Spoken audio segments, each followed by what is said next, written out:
Chance the Rapper might be one of hip-hop's greatest what-if stories. I mean, seriously, if you're like me, you watched the story about how Chance went from being a talented Chicago creative kid to getting cosign upon cosign, Grammy upon Grammy, to becoming, quite frankly, the Ben Simmons of hip-hop. I'm not even exaggerating, guys. He released a Married album and he fell off the face of this earth, it seemed. But he's back with his new album called Starline, and he's attempting to reclaim that once coveted leader of the new school crown that once had his name written all over it. But is it too late? Well, guess what? In this video, I'm gonna answer that question once and for all. By the way, guys, my name is Uche and I make videos like this every single week, or at least I'm planning to. So if you like what you see, hit that like button. If you want to see me grow, hit that subscribe button. Now let's get into this. Okay, before we do a bit of a timeline and highlighting all the highs and lows of Chance the Rapper, we can't go forward without talking about this new album, which is sort of a new beginning for Chance the Rapper. It's called Starline. It came out on August 15, 2025, and I would argue there was a huge shift in theme and just overall tone that Chance really decided to bring to the table. You know, I saw a couple interviews that he did, most notably one with New Rory and Mal, where he talked about everything that he's been through, right? It seems like he had a rededication to his heritage, his blackness, really getting to know who he is after being divorced. But overall, this album seems to be centered around the idea that black people have gone very far throughout history, and ultimately there's a lot of dynamics and discovery that we all can sort of achieve all within us, and it's all within our community. So that being said, Starline is actually a play on words from Marcus Garvey's Black Star Line, which, if you guys are not familiar with Marcus Garvey, he is the originator of Garveyism, and some would argue Pan-Africanism, which is basically the unification of black people pretty much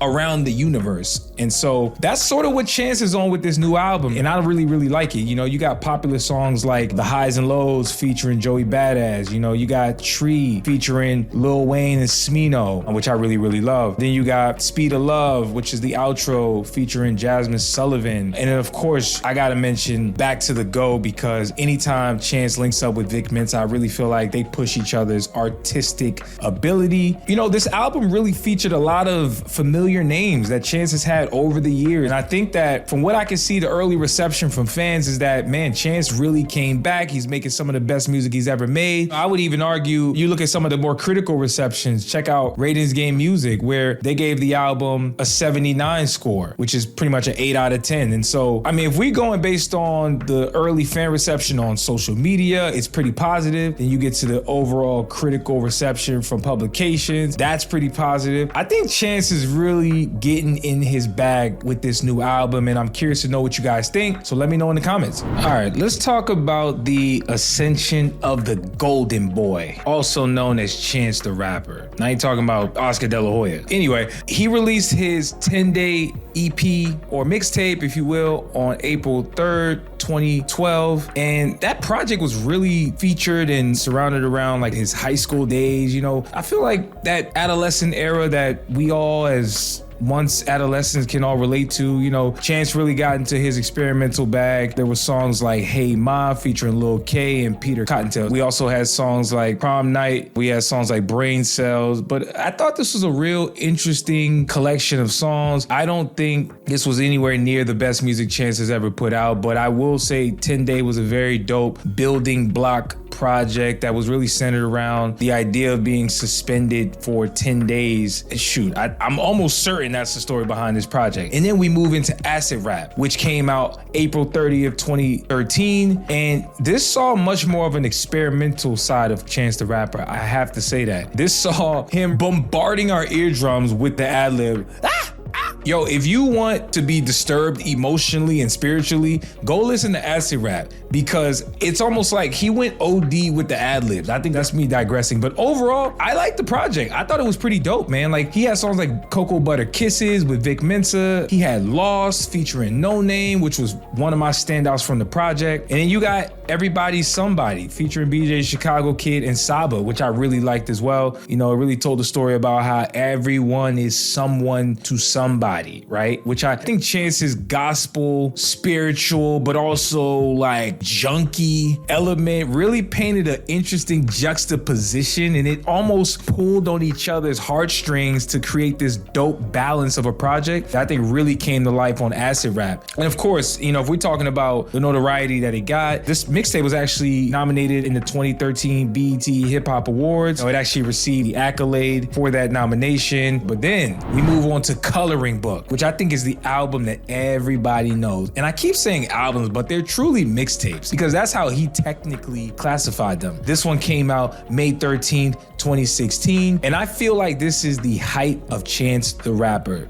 Artistically, creatively, in the eyes of the public, I should say. Because we got songs like No Problem featuring Lil Wayne, All Night featuring Knox Fortune, also Same Drugs. And arguably, my favorite song on the project was Mixtape featuring Young Thug and Lil Boat, aka Yachty. I feel like that was the most creative song on the project where they all just went absolutely bonkers. Like I really love the synergy that they all put on pad. Really dope production. Everything was fire about that song. And of course, thematically, we got another one of Chance's signature sounds and ad-libs with the huh, huh. He almost sounded like Johnny Bravo back in the day on like Cartoon Network. But nonetheless, this EP, or an album, if you will, it sold 38K units the first week, which isn't a lot, but Chance being an independent artist, which we're gonna touch on in a little bit, actually made it so that, you know, he really collected a lot of the royalties from the projects that he's been releasing. Of course, you guys may or may not know, but this album did win 3 Grammy Awards in 2017. First, for the Best Rap Album. It also won Best Rap Performance for what he did on No Problem.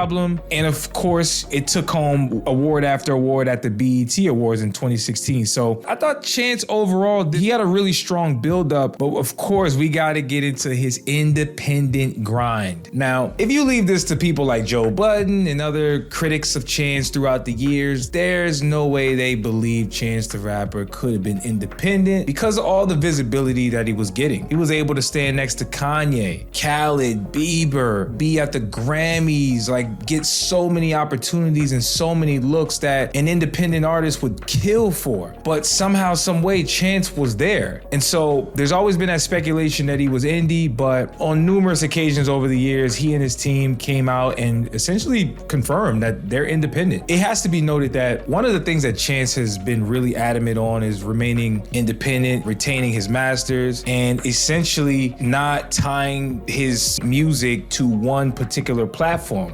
Unless we're talking about that era where he did sign an exclusive deal with Apple for the release of Coloring Book, where he gave them a 2-week exclusive, and I believe he accepted about $500K to be able to do that, and he got this massive commercial for promotion. The bottom line is this, guys. We talk about that independent grind. I think Chance really was able to show a strong footing in terms of being indie, and I think even up until now, he's never signed an exclusive deal with a label, and I love that about Chance, you know, and you could argue maybe that's a gift and a curse, whereas it's possible, I don't think so, but it's possible that that could have contributed to his eventual fall off. And we're gonna talk a little bit about that in a few, but we have to get into the calm before the storm. Man, there was a period after Coloring Book that you could argue Chance the Rapper was dropping 50 every time he showed up. I mean, I'm talking about on feature records, whether he had a showing on a late night show like Jimmy Fallon and, you know, Jimmy Kimmel. There was a point where Chance went on a crazy tear when it came to singles. I know you guys remember that DJ Khaled that featured him on I'm the One,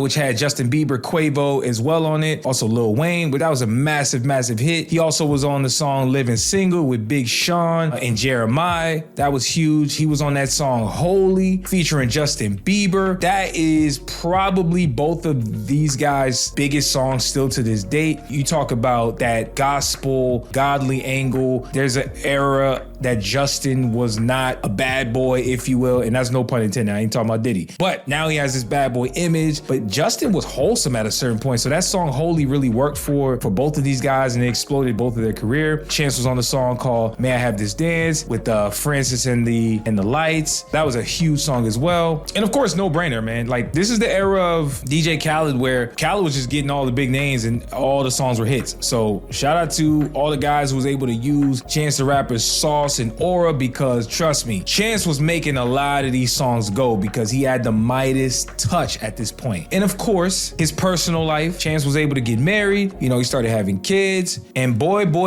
that leads into this next era of Chance that you could argue was probably a gift and a curse.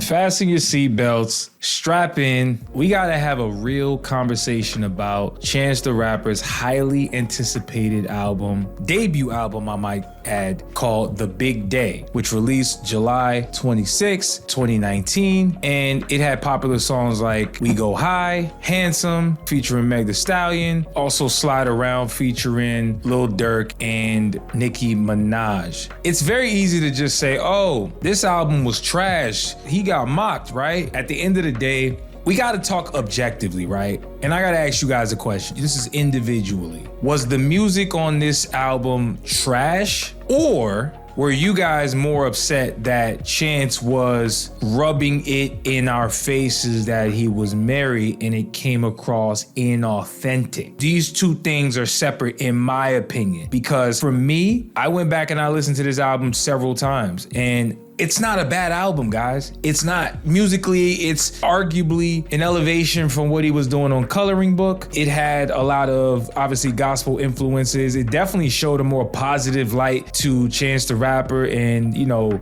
his life turning around from being married and having kids. Like, this is a beautiful thing in reality, but only in hip hop will we clown somebody for elevating their life. Anyway, this is a question for y'all. Was the music on it good, or was Chance just making music that was a bit inauthentic? And for me, when I answer that question for myself, I feel like the music was presented in a way that came across as like braggadocious, and I think it was a bit tone deaf for his audience. Realistically speaking, Chance is a relatively young dude, so getting married at a young age is already sort of it's an experience that a lot of his fans probably weren't even able to experience yet in their life. And so that music already thematically wasn't connecting with fans, right? But honestly, there were just some really cringy attempts at letting us know he was married. Like, for example, there's a song called Found a Good One, I Ain't Single No More. Like, it's just, bro, it's just cringy. Honestly, that's the best word I can use to describe The Big Day. It's cringy. It's not cringy because the music's trash. The music is good. It's cringy because artistically, I feel like he did not make a palatable experience of a project that was digestible to his fan base, which is younger 20-year-olds, teens at the time.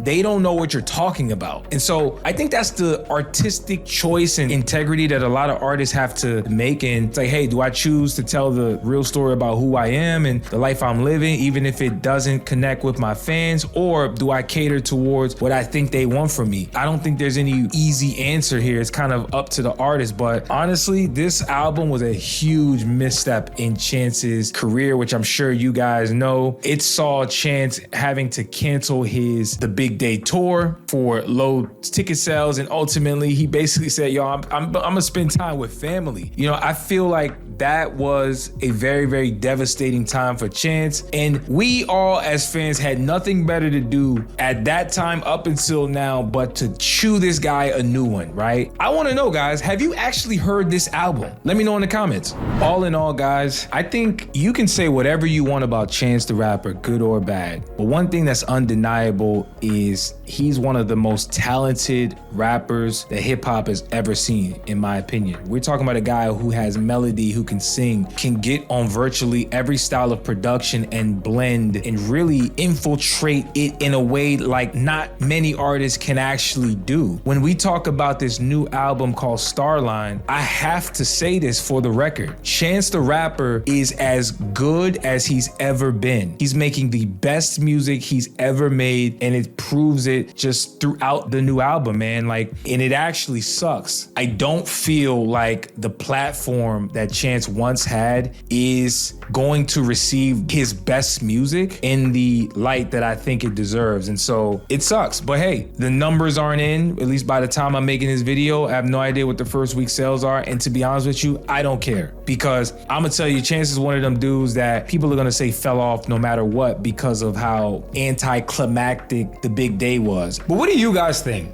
Do you think the new album from Chance the Rapper called Starline has redeemed his career? Or do you think there's no coming back from that momentum he lost back in 2019? Y'all let me know in the comments what you guys believe. Man, I want to say shout out to everybody that's been supporting the channel, liking my videos, subscribing. Man, it really, really means a lot, man. Thank y'all so much. Again, my name is Uche. I'll see you in the next video.